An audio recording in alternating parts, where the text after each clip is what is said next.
grinding. Oh, yes, I am working. That's my work ethic. All right? Now, I will give you a video, and if I feel like I'm going to throw another one down. And yes, I am doing my show today. Now, let's talk about it. Let's be about it. We boxing fans. The two dumbest, one dumbest of boxer rocks, and the other one feel comfortable in a dress. Again, not my words. So, let's just talk about it. Eddie Hearn was on an interview, talk show, whatever, with Boxing Scene. Shout out to BoxingScene.com. And he said this. Well, Canelo is in line to fight Kovalev. And I think that will be the next fight that he will fight.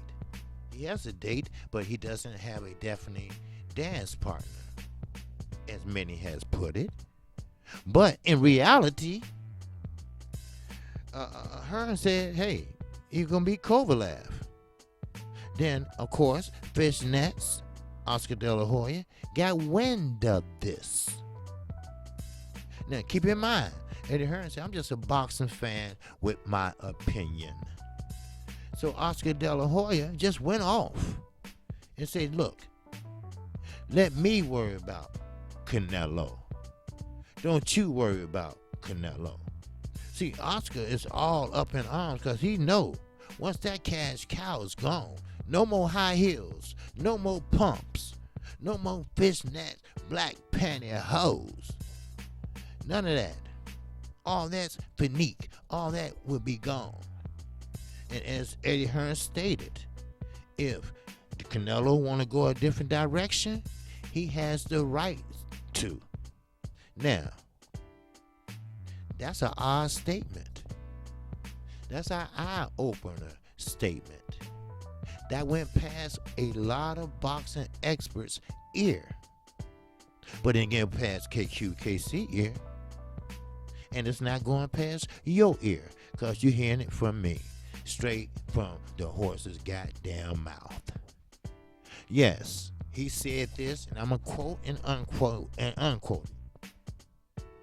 He said if he wants to make up his mind what he want to do, he will do it, and he can do it. Other words, you don't have no control, Oscar.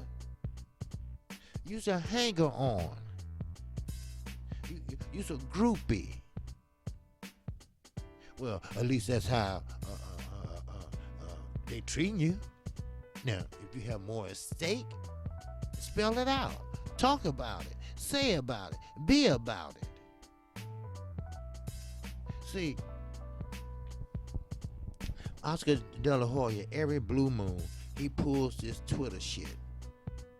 He pulled this last time. It was about talking to Gervonta Davis, knowing that's against the Muhammad Ali Act. But he did it anyway.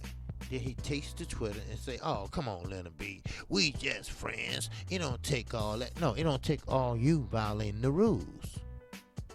Not only have you violated the rules, Eddie Hearn had violated many rules. Bob Arum had broke many rules. And now, goddamn it, the WBC is breaking rules. Or let me put it this way, not breaking them, making them as they go. Will boxing be the death? Let me just let me turn that over for a minute. Will money be the death of boxing? No, because boxing is not going anywhere. Money or not, we enjoy the sports. That's how you separate the men and the women, the men and the boys. That's how you separate true boxing fans from, oh well, I can take it or leave it. That's how you separate a true boxing fan. See, just them two going to Twitter back and forth and saying what they say. You know, it will make more fighters say, you know what? The hell away with Eddie Hearn. The hell away with Bob Arum. And the hell away with Oscar De La Hoya. He brought his own stable, what's left of it, over to the zone, over to Mestrom, who the zone asked for their help in spearheading this get off the ground streaming service, which has been doing poorly. Look at the stats. I know, they knew, we get it. But that doesn't mean shit in boxing.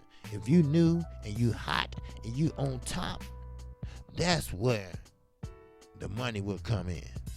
Like I always tell Deontay Wilder, do what you do. Keep doing what you do. Keep knocking motherfuckers out like you do. And the money will come.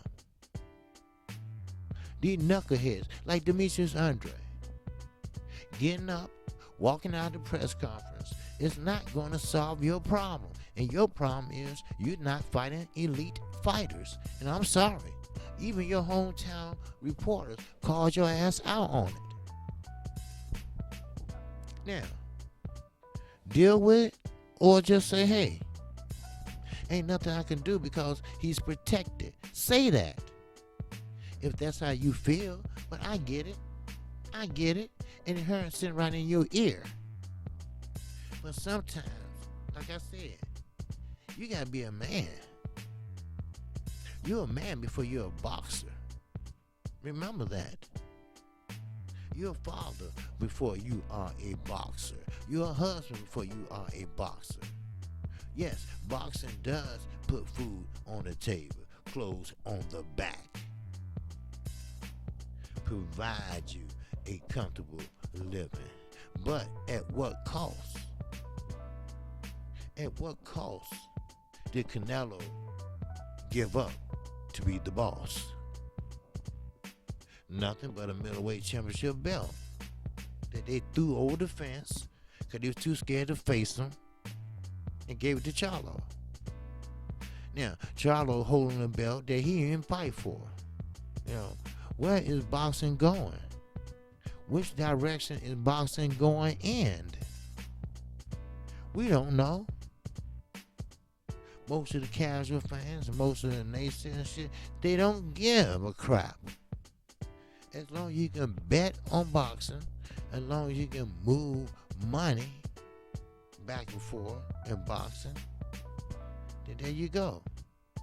And yes, Floyd Mayweather, I say what I say about him every day. He is a bad promoter.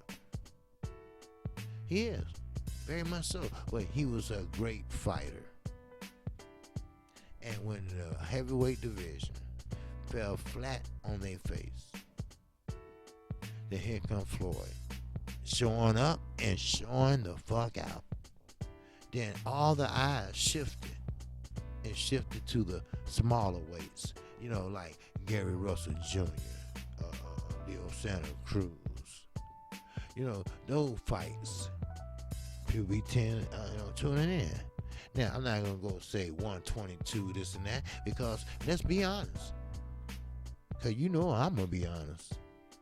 Like I always say, subscribe to KQKC, but subscribe at your own risk. Because I'm going to tell you how it is and not how it should be.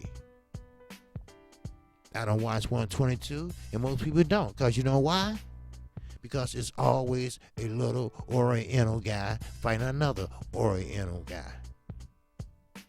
You seldom see two American fighters going at it at the smallest weight in the division. I'm sorry. That's the way it is. I'm going to tell it the way it is. Don't men offend anyone at 122 or less. But you're just not that guy, or you won't get that exposure unless you're on the tail end of one of these contracts. And somebody needs to speak up and get you out there. Like I say, the younger you are in taking that L, It's the better for you mentality wise. Other words, mature wise, growing your ass up and sticking to the game plan wise. Oh yes, you can learn from your mistakes. And yes, many have. Look at J-Rock. Oh boy, he got a knockout from Jamal Charlo. Jamal Charlo caught that right with his hand and used the same hand to knock his ass out. That's what I'm talking about. That's what I'm talking about. Then Julian J-Rock, he thought about it after he tried to run out the back door. He thought about it. He said, I'm a man before I'm anything. Ain't no way I'm gonna take my manhood away. So I'm going for it. I'm going for the big dog. And he did. So let's keep this real. Because this is only real as it gets. So, I will elaborate more on the Canelo and Eddie Hearn back and forth Twitter feeds. You know, everybody want to take to Twitter. Everybody wants to sit in their mother basement. Know damn well Oscar and Eddie Hearn works together for that damn streaming service. He gave up his plateau, his atmosphere, his knowledge of the game, along with many other fighters, just to come over here and win what we call a loser. He's a loser. Everybody talks a big game. Everybody.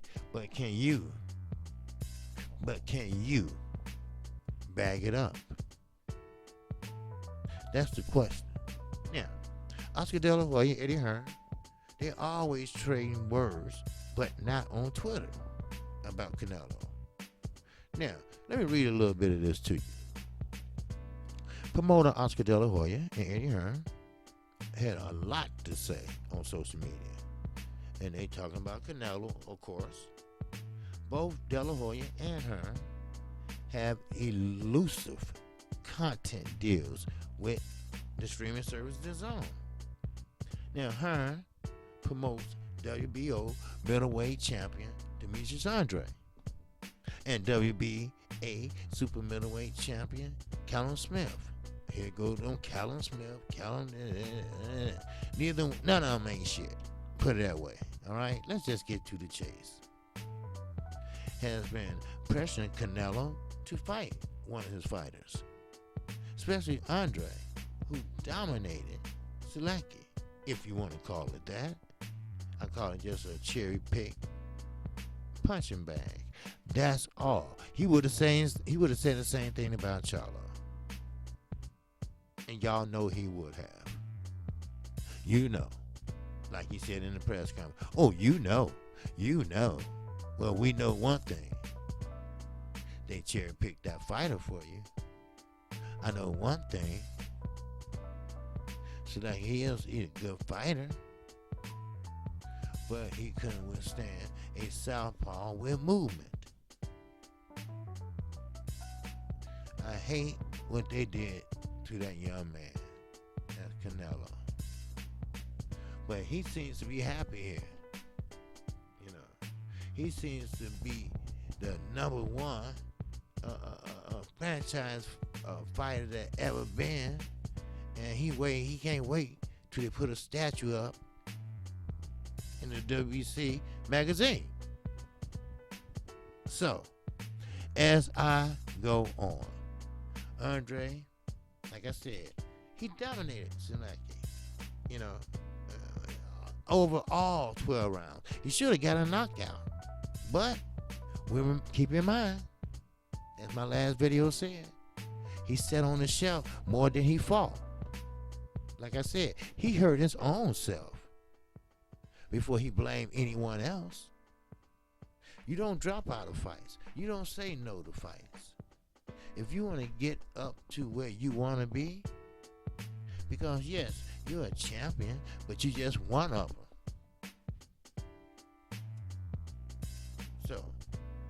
Get used to that, brother. Get used to criticism. I know you haven't had too much time to deal with the media. So, it is what it motherfucking is, people. Alright? So, I will elaborate some more on this. I'm going to cut this off right here, right now. I'm KQ, KC Boxing. Shout out to the LDBC. If you haven't subscribed and you like the content of this video, feel free to subscribe to my channel. And make sure you hit the icon bell. That way you will be notified each and every time I do a video like this or a live stream, like Monday through Friday at 12:30 p.m. Central Time, like I was telling you earlier. So, with that, keep this in mind. KQKC gonna give it to you straight. I'm not gonna give it to you like you think I should or you want me to. I'm a non-biased channel. The Charlos are my favorite fighters. But when Jamel lost, I said, yeah, he got beat. You know, he just got beat to the punch. That's all. 'Cause he was throwing, but he was throwing overhand rights. He was cutting off the ring beautifully, but he just couldn't get over that hill. Same way with life with him and his brother. They love the Charlos. They love how they're young, strapping young men. But no consideration, no accolade, no medals, no nothing. So, with that, that's all KC have to say. I will catch you at 12:30 p.m. Again, shout out to all my subscribers and new subscribers. Peace and love. I'm definitely on to the next one.